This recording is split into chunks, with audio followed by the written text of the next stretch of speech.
Mount St. Helens. This is the west side of the mountain. You can see a little bit of it up there in front of me.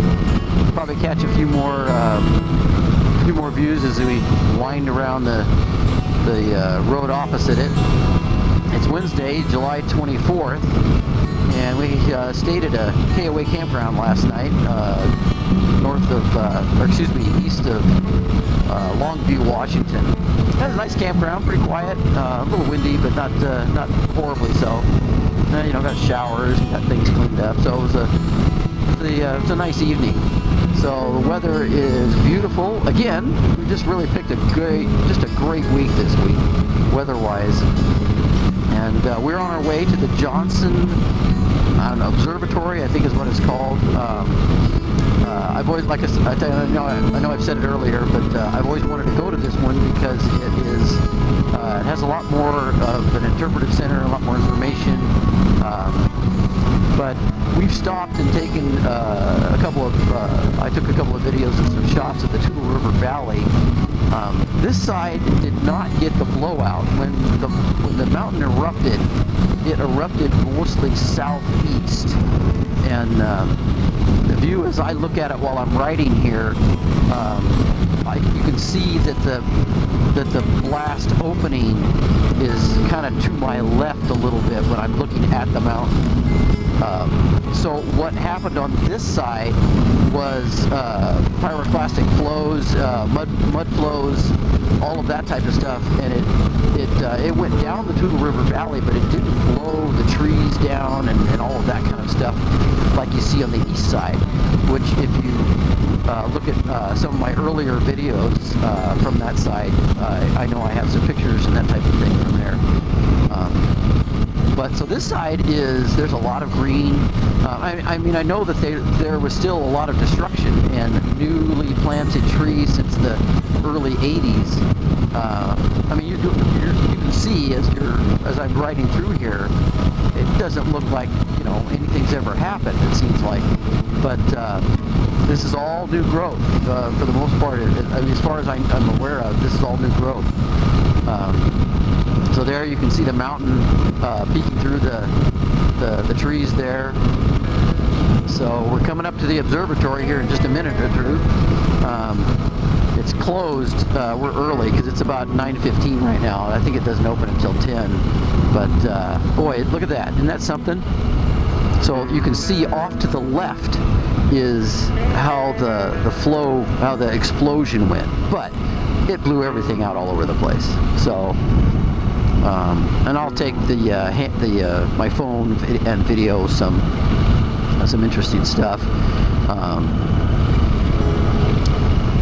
down the valley and all that type of thing. So we're going to make our way down to the observatory.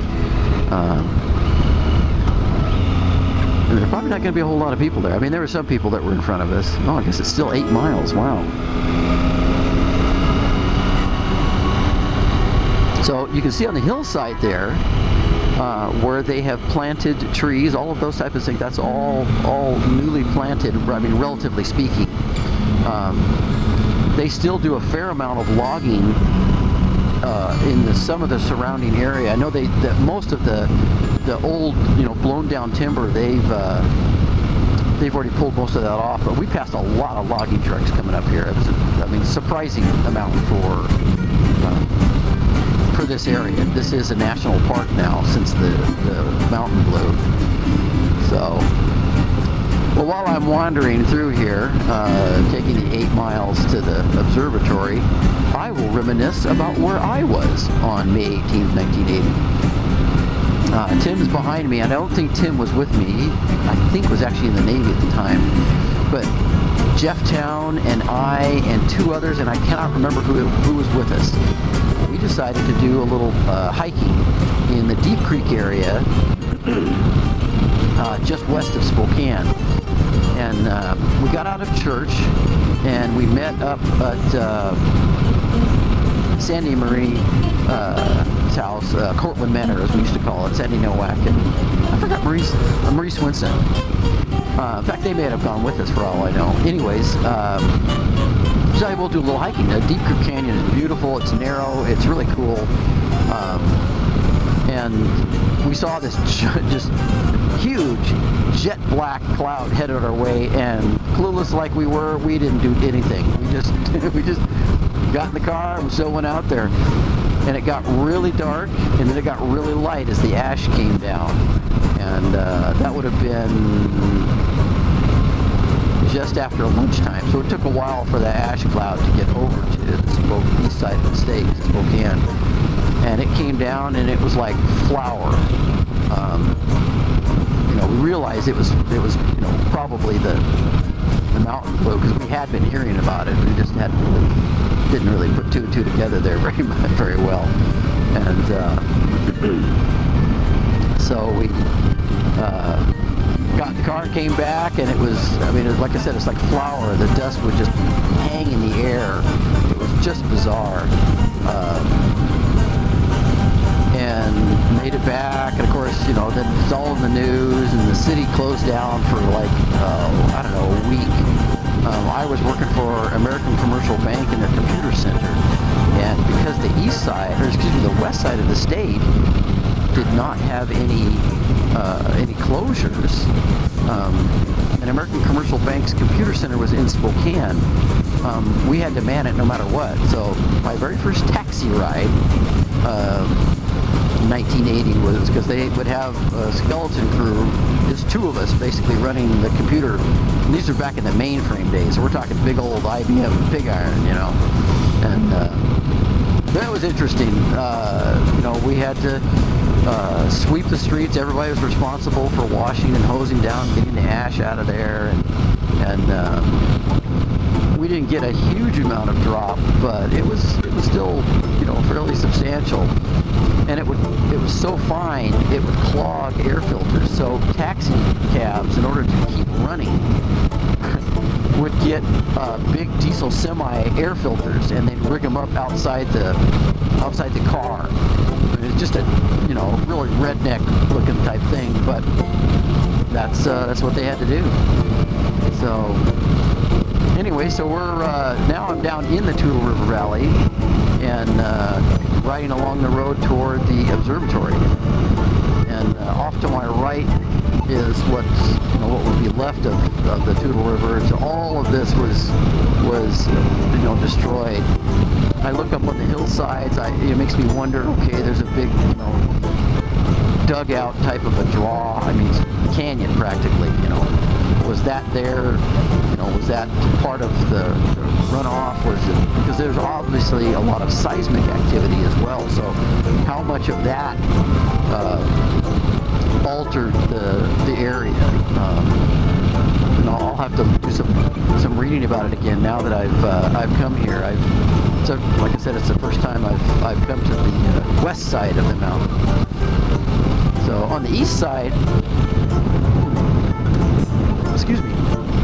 on the east side of the mountain, they have left a good number of trees in their blown down position, so that you can see the path of the winds, which were, I don't know, I'll have to look it up to see what the speed was, but it blew everything down like matchsticks, and you could see the path, the direction of the wind by which way the trees were laying down. It's very interesting. We took Vicki and I took the kids there.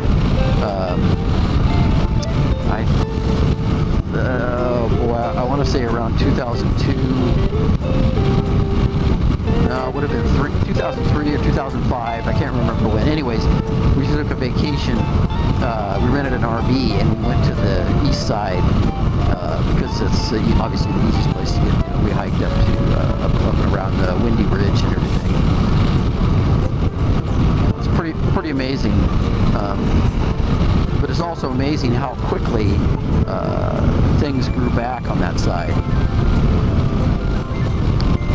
Harry Truman was a character in the path of the explosion, and in the weeks before it blew, the Forest Service, the police, everybody was trying to get him out of there, and he said, "No, this is my home.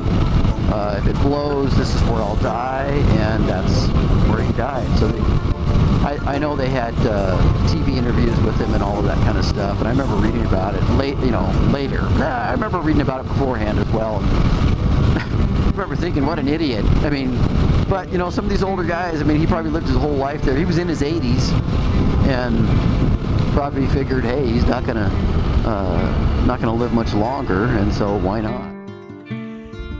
So we finally got to Mount St. Helens, and man, does it look different from this side compared to the other side. It's about 9 o'clock on the 23rd. 23rd? Yeah. And here comes a familiar sight.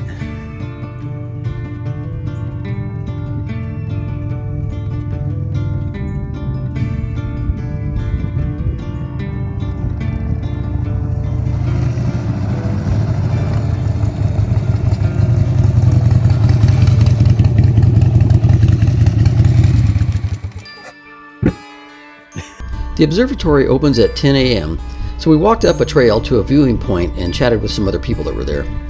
We walked down when the observatory opened and caught the film that they have concerning the eruption and the aftermath. It was quite good, containing actual footage as well as computer graphics to show how it all went. It's very interesting. The view of the land immediately in front of the caldera is a lesson in erosion. You can see new little mini canyons as water from year after year of melting snow carves on its way down.